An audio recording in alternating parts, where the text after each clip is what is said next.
everybody. Great to see you. Thanks so much for inviting me today. My name is Fay Horwitt, and I'm the president of Forward Cities. I am going to share my screen, and we'll go ahead and jump in. All right. So Forward Cities is a nonprofit that is focused on equity and entrepreneurship. Today, I'm going to speak with you about equity for every entrepreneur. Really focused on this idea of acknowledging that it's time for each of us to take a stand.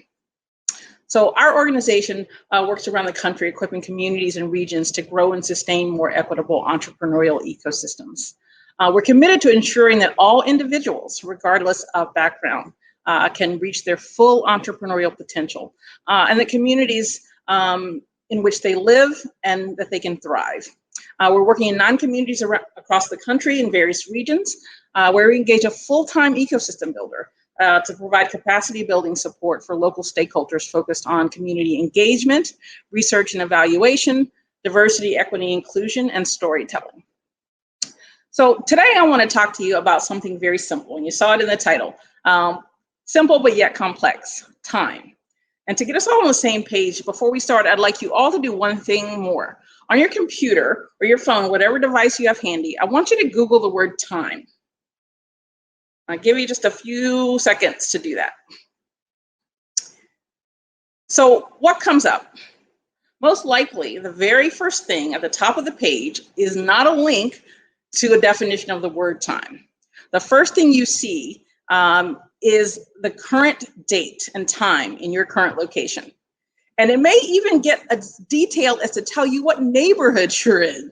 For instance, mine tells me I am in the Warehouse District of Durham, North Carolina. But depending on where you are in the world today, that time will be different. And that's because time is relative. Einstein's theory of relativity states that time and space are not as constant as everyday life would suggest. He posited that the only true constant is the speed of light. And that meant that time can run faster or slower depending on how high you are and how fast you're traveling. So now, over the course of my lifetime as a Black woman, and in this field in particular, another phrase related to time that I have heard way too many times is that progress takes time. Back in the 1980s, author James Baldwin, when confronted with that concept, had this to say to an interviewer: "What is it you want me to reconcile myself to? I was born here almost 60 years ago. I'm not going to live another 60 years. You're always telling us that progress takes time. But it's taken my father's time, my mother's time, my uncle's time, my brother's time, and my sister's time, and now my nieces and nephews' time. How much time do you want for your progress?" And what James Baldwin was speaking to is the reality that progress in America is relative to who you are, the color of your skin, and most importantly, the history of the people, your people group, relative to the history of this nation. So since that's the case, today I wanted to go down a deeper level and get some level setting. So we're going to align about the reality of our past, present, and future. Let's start by talking about the present, the current state of affairs in our country, and why this event is themed the way it is. In the present, we're facing 2 major pandemics. Nationally, African-American deaths from COVID are nearly twice as great relative to the population. In 40 states, Hispanics and Latinos make up a greater share of confirmed cases related to the population. Minority-owned businesses are more likely to exist in industries that are hardest hit by the pandemic. And COVID-19 has resulted in devastating job and business losses for immigrants, including those who are undocumented and those who hold green cards. The reality is that underrepresented entrepreneurs, including Black and Latino business owners, are more likely to face structural and financial challenges prior to COVID, and as a result are twice as likely to be categorized as at risk or distressed right now. So when we see these stats, we have to ask why. Why is this the case? In order to find that answer, we must look to the past. So let's take a look at a timeline and some key moments in history that got us here. So one of the things I'd like to share with you is, we'll click through here. I know time may be short, but it's really important for us to get this foundation. In 1518, the first shipload of enslaved Africans were brought to the West Indies.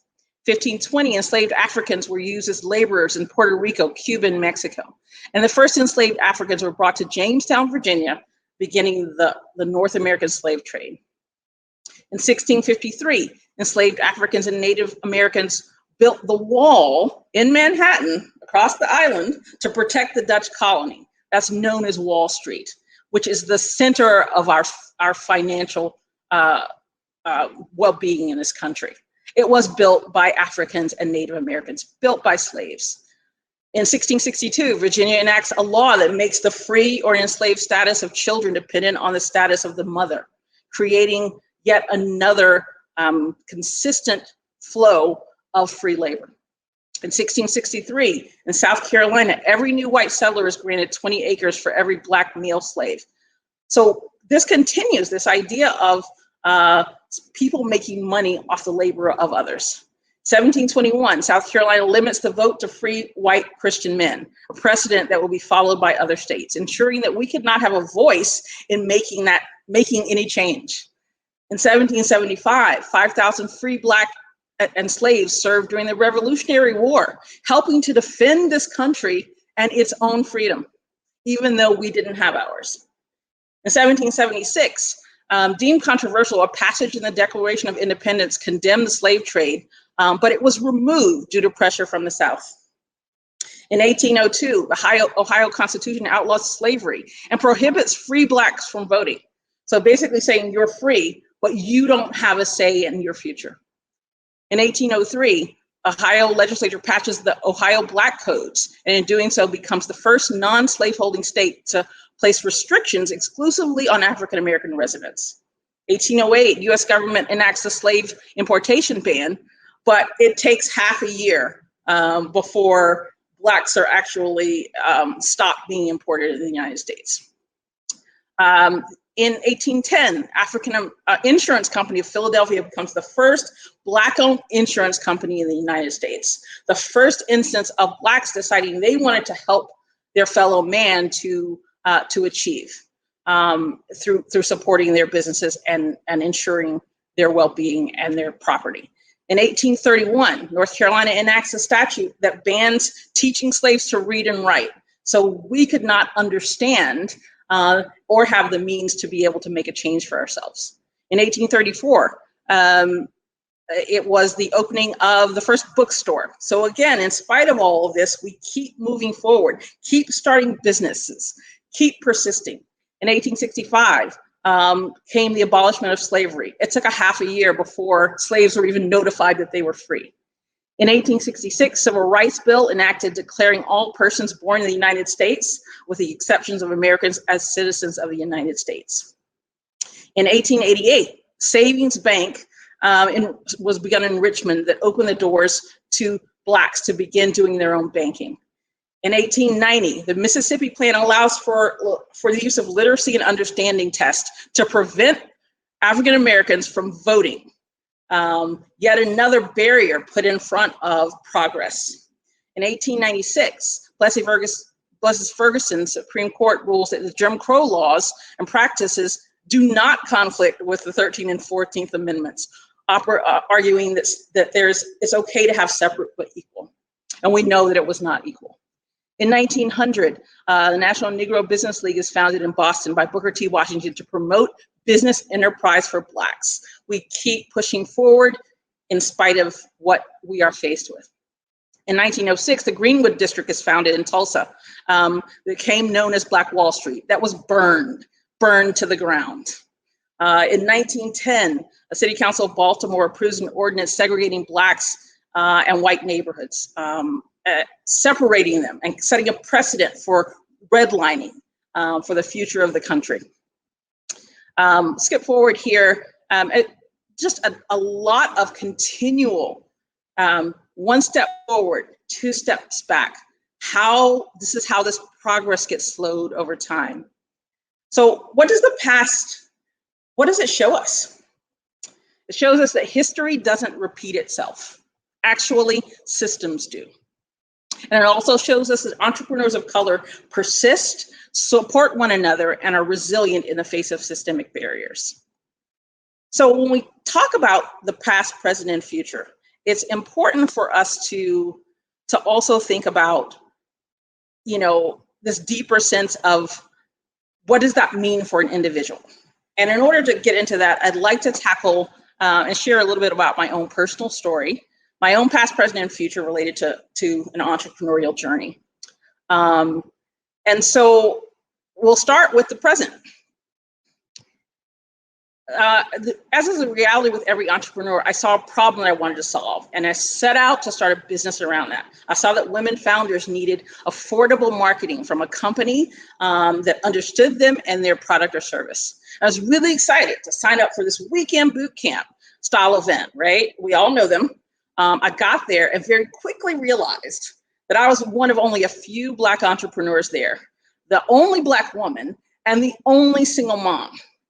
So I was unable to stay there all weekend long to equitably participate, sleeping on couches to have that same opportunity as others. And I quickly realized that even though I saw a problem as an entrepreneur, I had an idea to solve it. I quickly realized that the system was not made for me to participate and succeed. That was when I saw a new problem. Instead of quitting, I had another idea. I put my business aside and I set out to help solve that problem for other entrepreneurs like me. I tried to launch a new nonprofit to solve that pain point. I got a lot of traction. Many organizations wanted me to come help them create more diversity in their programs and for the ecosystem, but they didn't want to pay me. They wanted to take the grants and all the money and have me do the work for free. And what I realized in that, trying to sit through this over a year, that this system, again, wasn't made for me to thrive.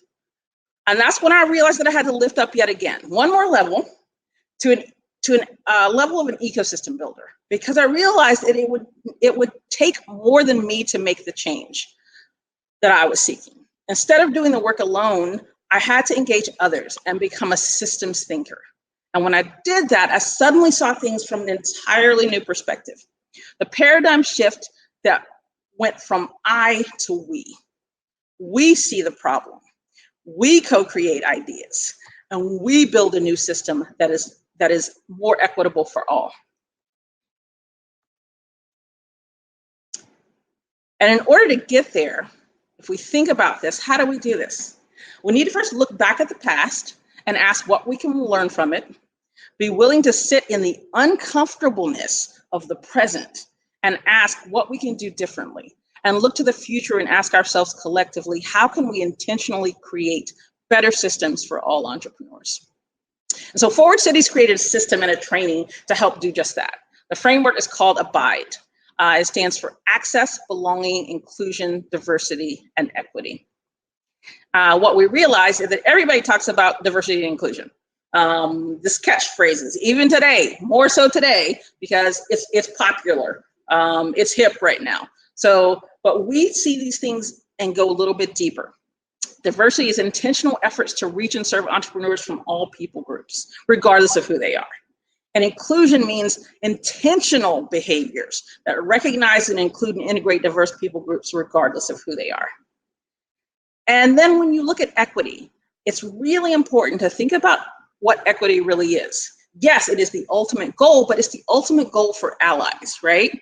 To build practices, programs, and offerings that level the playing field for all. That is the mandate for allies.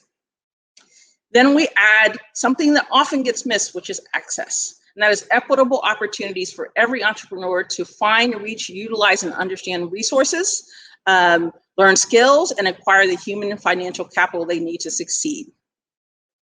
And then the last one is belonging. And this is really important. This is the existence of equitable supportive spaces, places, and affinity groups where entrepreneurs can find a sense of identity, that they can be accepted and supported, and that these are equitably supported from a financial standpoint. It's not enough to invite other people into your space and be inclusive. we need to be able to understand that that person needs to feel like they have a sense of belonging, and it's okay if they want to be in spaces with people like them, and those spaces should be equitably funded and supported as well. So in closing, really thinking about this abide structure, the whole goal is to realize that we want to remove all external and systemic barriers so that there's unlimited potential for every entrepreneur. This is not saying that the equity itself creates that, right? It's not saying that every entrepreneur, every Black entrepreneur, every Hispanic entrepreneur will be equal. That's not the point. The point is to remove the barriers so that those entrepreneurs can achieve to their fullest potential. And who knows, it might be better and more and beyond, rather than equal. So in closing, I'd like to talk about this idea of, as we look back to the past, sat in the present, and look to the future. This collective journey that we've shared over the last few minutes, I challenge you to make that journey for yourself and to share it with others. Because only together can we ensure that progress is not relative, but it is real and lasting. Thank you so much for this time. Forward Cities loves partnering with communities, with entrepreneurs, with ecosystem builders around the country. We'd love to hear from you. You can learn more about us at forwardcities.org or contact me directly. Awesome. Thank you, Fay. Thank you for all your work. I really appreciate you and Awesome. all that you do. Great to be here.